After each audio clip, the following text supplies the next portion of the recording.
কেন্দ্র থেকে মোবাইল করলো আমাকে। মোবাইল করে বলল যে খান সাহেব আপনাকে তো কোরবানি দেওয়া হলো। তা আমি বললাম এই কোরবানি কি ইব্রাহিম আলাইহিস সালামের বেটা ইসমাইল আলাইহিস সালামের? তখন বললেন যে হ্যাঁ, এর চেয়েও বড়।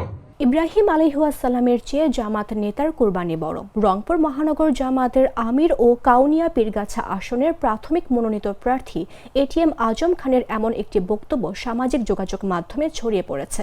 গেল ৮ জানুয়ারি পীরগাছা উপজেলার কদমতলা এলাকায় একটি মতবিনিময় সভায় তিনি এমন বক্তব্য দেন। সভায় ১১ দলীয় জোটের প্রার্থী জাতীয় নাগরিক পার্টির সদস্য সচিব আক্তার হোসেন উপস্থিত ছিলেন। মোবাইল করে বলল যে খান সাহেব আপনাকে তো কোরবানি দেওয়া হলো। তা আমি বললাম এই কোরবানি কি ইব্রাহিম আলাইহিস সালামের বেটা ইসমাইল আলাইহিস সালামের? তখন বললেন যে হ্যাঁ, এর চেয়েও বড়। তা আমি বললাম যে এর ব্যাখ্যাটা বললে ভালো হইতো। তা আমি তখন বললেন যে আসলে ইব্রাহিম আলাইহিস সালাম আল্লাহর সন্তুষ্টির জন্য ইসমাইল আলাইহিস সালামকে কোরবানি করছে একমাত্র আল্লাহর সন্তুষ্টির জন্য। এজন্য মানুষ কোরবানি হয় নাই, হয়েছে দুম্বা।